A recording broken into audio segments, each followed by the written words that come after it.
नमस्कार।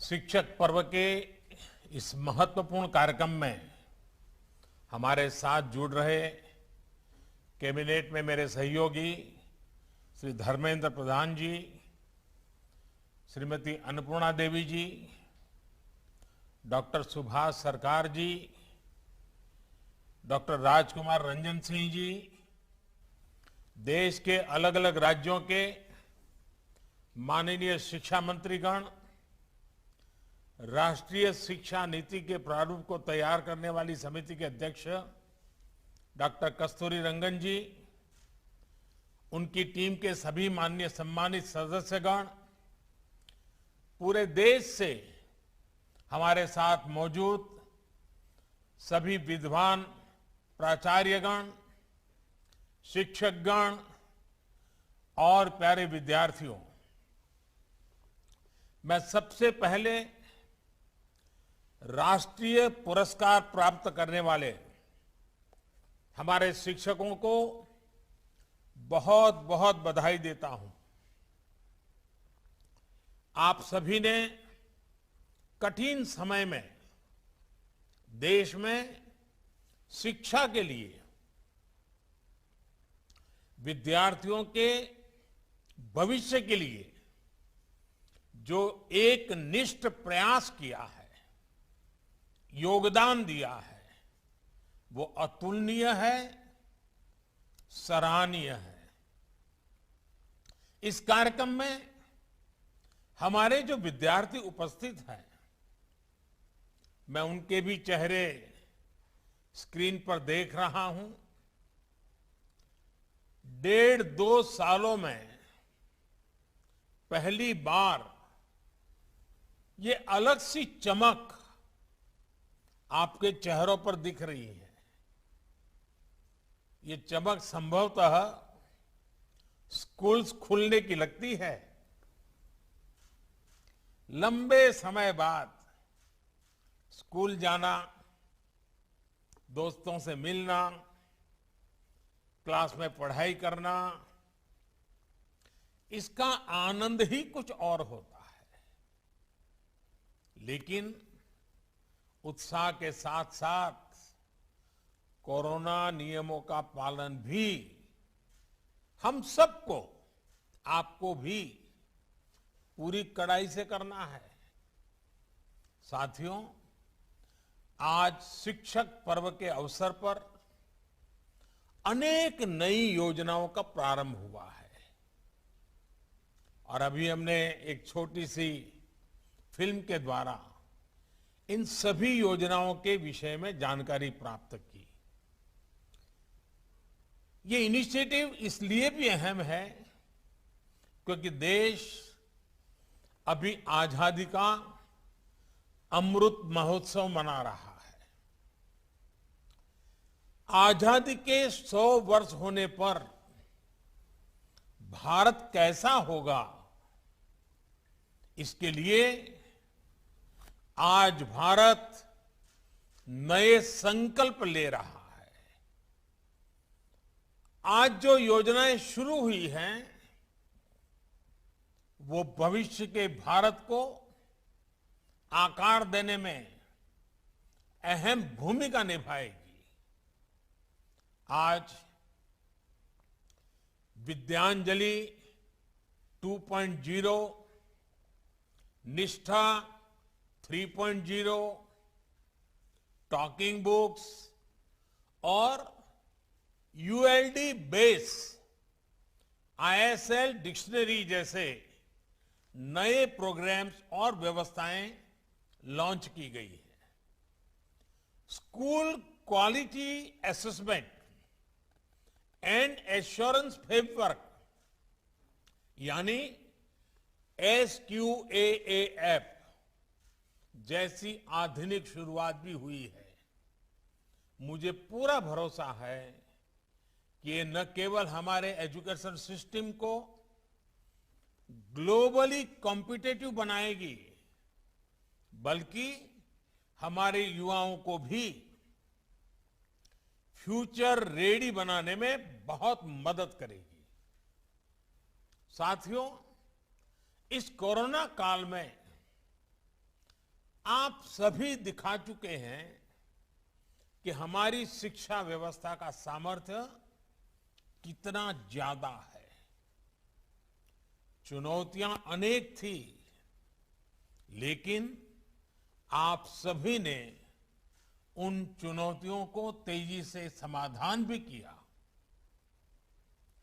Online classes, group video call, online projects, online exam, पहले ऐसे शब्द भी बहुत लोगों ने सुने ही नहीं थे, लेकिन हमारे टीचर्स ने, पेरेंट्स ने, हमारे युवाओं ने इन्हें सहजता से दैनिक जीवन का हिस्सा बना दिया। साथियों, अब समय है कि हम अपनी इन क्षमताओं को आगे बढ़ाएं। हमने इस मुश्किल समय में जो कुछ सीखा है, उसे एक नई दिशा दें। सौभाग्य से आज एक और देश के पास बदलाव का वातावरण है, तो साथ ही नई राष्ट्रीय शिक्षा नीति जैसी आधुनिक और फ्यूचरिस्टिक पॉलिसी भी है। इसलिए पिछले कुछ समय से देश लगातार एजुकेशन सेक्टर में एक के बाद एक नए निर्णय ले रहा है, एक ट्रांसफॉर्मेशन होते देख रहा है। और इसके पीछे जो सबसे बड़ी शक्ति है, उस और मैं आप सभी विद्वानों का ध्यान आकर्षित करना चाहता हूं। ये अभियान केवल पॉलिसी बेस्ड नहीं है, बल्कि पार्टिसिपेशन बेस्ड है। एनईपी के फॉर्मुलेशन से लेकर इंप्लीमेंटेशन तक हर स्तर पर एकेडमिशियंस का, एक्सपर्ट्स का, टीचर्स का, सबका योगदान रहा है। आप सभी इसके लिए प्रशंसा के पात्र हैं। अब हमें इस भागीदारी को एक नए स्तर तक लेकर जाना है। हमें इसमें समाज को भी जोड़ना है। साथियों, हमारे यहां कहा गया है, व्यये कृते वर्धते एव नित्यम विद्या धनम सर्वधन प्रधानम। अर्थात विद्या सभी संपदाओं में, सभी संपत्तियों में सबसे बड़ी संपत्ति है, क्योंकि विद्या ही ऐसा धन है जो दूसरों को देने से, दान करने से बढ़ती है। विद्या का दान शिक्षा देने वाले के जीवन में भी बहुत बड़ा परिवर्तन लाता है। इस कार्यक्रम में जुड़े आप सभी शिक्षकों ने भी हृदय से ये महसूस किया होगा। किसी को कुछ नया सिखा देने का जो सुख और संतोष होता है, वो अलग ही होता है। विद्यांजलि 2.0 इसी पुरातन परंपरा को अब एक नए कलेवर में मजबूत करेगी। देश ने सबका साथ, सबका विकास, सबका विश्वास के साथ सबका प्रयास का जो संकल्प लिया है, विद्यांजलि 2.0 उसके लिए एक बहुत ही जीवंत प्लेटफॉर्म की तरह है, वाइब्रेंट प्लेटफॉर्म की तरह है। इसमें हमारे समाज को, हमारे प्राइवेट सेक्टर को आगे आना है और सरकारी स्कूलों में शिक्षा की गुणवत्ता बढ़ाने में अपना योगदान देना है। साथियों, अनादिकाल से भारत में समाज की सामूहिक शक्ति पर भरोसा किया गया है। ये अरसे तक हमारी सामाजिक परंपरा का हिस्सा रहा है। जब समाज मिलकर कुछ करता है तो इच्छित परिणाम अवश्य मिलते हैं। और आपने ये देखा होगा और देखा है कि बीते कुछ वर्षों में जन भागीदारी अब फिर भारत का नेशनल कैरेक्टर बनता जा रहा है। पिछले 6-7 वर्षों में जन भागीदारी की ताकत से भारत में ऐसे ऐसे कार्य हुए हैं जिनकी कोई कल्पना भी नहीं कर सकता था। चाहे स्वच्छता आंदोलन हो, गिव इट अप की स्पिरिट से हर गरीब के घर में गैस का कनेक्शन पहुंचाना हो, गरीबों को डिजिटल लेन देन सिखाना हो, हर क्षेत्र में भारत की प्रगति ने जन भागीदार से ऊर्जा पाई है। अब विद्यांजलि भी इसी कड़ी में एक सुनहरा अध्याय बनने जा रही है। विद्यांजलि देश के हर नागरिक के लिए आह्वान है कि वो इसमें भागीदार बने, देश के भविष्य को गढ़ने में अपनी सक्रिय भूमिका निभाएं, 2 कदम आगे आए। आप एक इंजीनियर हो सकते हैं, एक डॉक्टर हो सकते हैं, एक रिसर्च साइंटिस्ट हो सकते हैं, आप कहीं आईएएस ऑफिसर बनकर के कहीं कलेक्टर के रूप में कहीं काम करते हो, फिर भी आप किसी स्कूल में जाकर बच्चों को कितना कुछ सिखा सकते हैं। आपके जरिए उन बच्चों को जो सीखने को मिलेगा उससे उनके सपनों को नई दिशा मिल सकती है। आप और हम ऐसे कितने ही लोगों के बारे में जानते हैं जो ऐसा कर भी रहे हैं। कोई बैंक का रिटायर्ड मैनेजर है, लेकिन उत्तराखंड में दूर दराज पहाड़ी क्षेत्रों के स्कूलों में बच्चों को पढ़ा रहा है निवृत्ति के बाद। कोई मेडिकल फील्ड से जुड़ा है, लेकिन गरीब बच्चों को ऑनलाइन क्लासेस दे रहा है, उनके लिए संसाधन उपलब्ध करवा रहा है।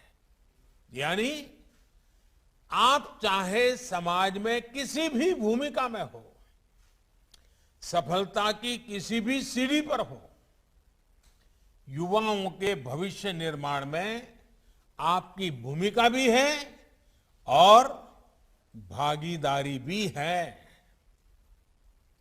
अभी हाल ही में संपन्न हुए टोक्यो ओलंपिक और पैरा ओलंपिक में हमारे खिलाड़ियों ने शानदार प्रदर्शन किया है।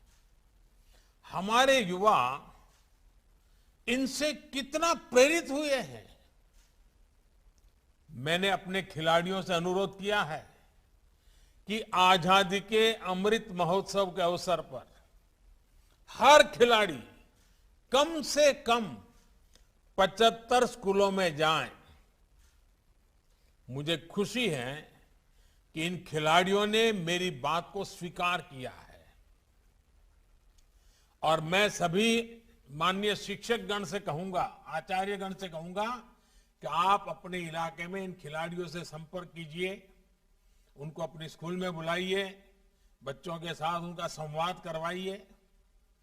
देखिए, इससे हमारे स्टूडेंट्स को कितनी प्रेरणा मिलेगी, कितने प्रतिभावान स्टूडेंट्स को खेलों में आगे जाने का हौसला मिलेगा। साथियों, आज एक और महत्वपूर्ण शुरुआत school quality assessment and assurance framework यानी SQAAF के माध्यम से भी हो रही है। अभी तक देश में हमारे स्कूलों के लिए, एजुकेशन के लिए कोई एक कॉमन साइंटिफिक फ्रेमवर्क ही नहीं था।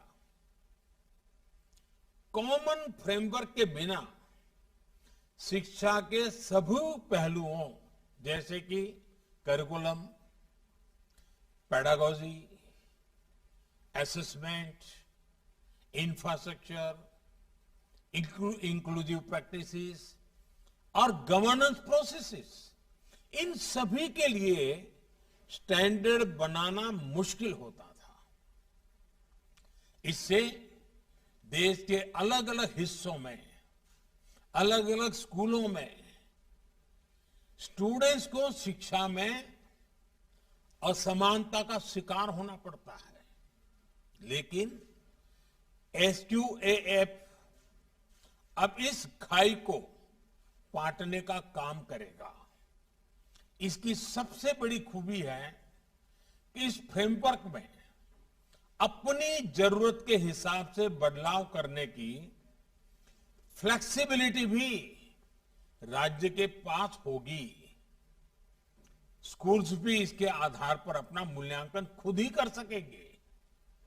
इसके आधार पर स्कूलों को एक ट्रांसफॉर्मेशनल चेंज के लिए प्रोत्साहित भी किया जा सकेगा। साथियों, शिक्षा में असमानता को खत्म करके उसे आधुनिक बनाने में नेशनल डिजिटल एजुकेशनल आर्किटेक्चर यानी एनडीआर की भी बड़ी भूमिका होने वाली है। जैसे यूपीआई इंटरफेस ने बैंकिंग सेक्टर को रिवोल्यूशनाइज कर दिया है, वैसे ही एनडीआर सभी एकेडमिक एक्टिविटीज के बीच एक सुपर कनेक्ट का काम करेगा।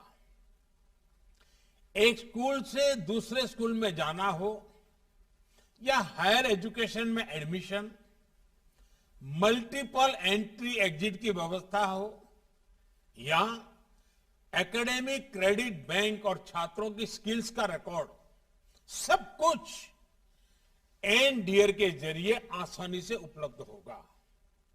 ये सभी ट्रांसफॉर्मेशंस हमारे न्यू एज एजुकेशन का चेहरा भी बनेंगे और क्वालिटी एजुकेशन में भेदभाव को भी खत्म करेंगे। साथियों, आप सभी इस बात से परिचित हैं कि किसी भी देश की प्रगति के लिए एजुकेशन न केवल इंक्लूसिव होनी चाहिए बल्कि इक्विटेबल भी होनी चाहिए। इसलिए आज देश टॉकिंग बुक्स और ऑडियो बुक्स जैसी तकनीक को शिक्षा का हिस्सा बना रहा है। यूनिवर्सल डिजाइन ऑफ लर्निंग यानी यूडीएल पर आधारित 10,000 शब्दों की इंडियन साइन लैंग्वेज डिक्शनरी को भी विकसित किया गया है। असम के बिहू से लेकर भारतनाट्यम तक सांकेतिक भाषा हमारे यहां सदियों से कला और संस्कृति का हिस्सा रही है। अब देश पहली बार साइन लैंग्वेज को एक सब्जेक्ट के रूप में पाठ्यक्रम का हिस्सा बना रहा है ताकि जिन मासूम बच्चों को इसकी विशेष जरूरत है वो किसी से पीछे न रह जाए। ये तकनीक दिव्यांग युवाओं के लिए भी एक नई दुनिया का निर्माण करेगी। इसी तरह निपुण भारत अभियान में 3 वर्ष से 8 साल तक के बच्चों के लिए foundational literacy and numeracy mission launch किया गया है। 3 साल के उम्र से ही सभी बच्चे अनिवार्यतः प्री स्कूल शिक्षा प्राप्त करें, इस दिशा में जरूरी कदम उठाए जाएंगे। इन सभी प्रयासों को हमें काफी आगे तक लेकर जाना है और इसमें आप सभी की, विशेष करके हमारे शिक्षक मित्रों की भूमिका बहुत बड़ी महत्वपूर्ण है। साथियों, हमारे शास्त्रों में कहा गया है दृष्टांतो नैव दृष्टः त्रिभुवन जठरे सद्गुरोः ज्ञानदातु। अर्थात पूरे ब्रह्मांड में गुरु की कोई उपमा नहीं होती, कोई बराबरी नहीं होती। जो काम गुरु कर सकता है वो कोई नहीं कर सकता। इसलिए आज देश अपने युवाओं के लिए शिक्षा से जुड़े जो भी प्रयास कर रहा है उसकी बागडोर हमारे इन शिक्षक भाई बहनों के ही हाथों में है। लेकिन तेजी से बदलते इस दौर में हमारे शिक्षकों को भी नई व्यवस्थाओं और तकनीकों के बारे में तेजी से सीखना होता है। निष्ठा ट्रेनिंग प्रोग्राम से, इस ट्रेनिंग प्रोग्राम का एक अच्छा सा निष्ठा आपके सामने अभी प्रस्तुत किया गया। इस निष्ठा ट्रेनिंग प्रोग्राम के जरिए देश अपने टीचर्स को इन्हीं बदलावों के लिए तैयार कर रहा है। निष्ठा 3.0 अब इस दिशा में एक और अगला कदम है और मैं इसे बहुत महत्वपूर्ण कदम मानता हूं। हमारे टीचर्स जब competency based teaching, art integration, high order thinking और क्रिएटिव एंड क्रिटिकल थिंकिंग जैसे नए तौर तरीकों से परिचित होंगे तो वो भविष्य के लिए युवाओं को और सहजता से गढ़ पाएंगे। साथियों, भारत के शिक्षकों में किसी भी ग्लोबल स्टैंडर्ड पर खरा उतरने की क्षमता तो है ही, साथ ही उनके पास अपनी विशेष पूंजी भी है। उनकी ये विशेष पूंजी, ये विशेष ताकत है उनके भीतर के भारतीय संस्कार। और मैं आपको मेरे 2 अनुभव बताना चाहता हूं। मैं प्रधानमंत्री बनकर के जब पहली बार भूटान गया तो वहां का राज परिवार हो, वहां के शासकीय व्यवस्था के लोग हो, बड़े गर्व से कहते थे कि पहले हमारे यहां करीब करीब सभी टीचर्स भारत से आते थे और यहाँ के दूर सुदूर इलाकों में पैदल जाकर के पढ़ाते थे। और जब इस शिक्षकों की बात करते थे, भूटान का राज परिवार हो या वहां के शासक, बड़ा गर्व अनुभव करते, उनकी आंखों में चमक नजर आती थी। वैसे ही जब मैं सऊदी अरेबिया गया और सऊदी अरेबिया के किंग से जब बात कर रहा था तो वो इतने गौरव से मुझे उल्लेख कर रहे थे कि मुझे भारत के शिक्षक ने पढ़ाया है, मेरा शिक्षक भारत का था। अब देखिए, शिक्षक के प्रति कोई भी व्यक्ति कहीं पर भी पहुंचे उसके मन में क्या भाव होता है। साथियों, हमारे शिक्षक अपने काम को केवल एक पेशा नहीं मानते, उनके लिए पढ़ाना एक मानवीय संवेदना है, एक पवित्र और नैतिक कर्तव्य है। इसलिए हमारे यहां शिक्षक और बच्चों के बीच प्रोफेशनल रिश्ता नहीं होता, बल्कि एक पारिवारिक रिश्ता होता है। और ये रिश्ता, ये संबंध पूरे जीवन का होता है। इसलिए भारत के शिक्षक दुनिया में जहां भी कहीं जाते हैं अपनी एक अलग छाप छोड़ते हैं। इस वजह से आज भारत के युवाओं के लिए दुनिया में अपार संभावनाएं भी हैं। हमें आधुनिक एजुकेशन इकोसिस्टम के हिसाब से खुद तैयार करना है और इन संभावनाओं को अवसरों में बदलना भी है। इसके लिए हमें लगातार इनोवेशन करते रहना होगा। हमें टीचिंग लर्निंग प्रोसेस को लगातार रीडिफाइन और रीडिजाइन करते रहना होगा। जो स्पिरिट आपने अभी तक दिखाई है उसे हमें अब और ऊंचाई देनी होगी और हौसला देना होगा। मुझे बताया गया है कि शिक्षक पर्व के इस अवसर पर आप आज से 17 सितंबर तक, 17 सितंबर हमारे देश में विश्वकर्मा जयंती के रूप में मनाया जाता है। ये विश्वकर्मा अपने आप में निर्माता है, सृजनहार है। तो 7 तारीख से 17 तारीख तक अलग अलग विषयों पर वर्कशॉप, सेमिनार आयोजित कर रहे हैं। ये आपने अपने आप में एक सराहनीय प्रयास है। देश भर के इतने टीचर्स, एक्सपर्ट्स और पॉलिसी मेकर्स जब एक साथ मंथन करेंगे तो इससे, और आजादी के अमृत महोत्सव में इस अमृत की अहमियत और ज्यादा है। आपके इन सामूहिक मंथन से राष्ट्रीय शिक्षा नीति को सफलतापूर्वक लागू करने में भी काफी मदद मिलेगी।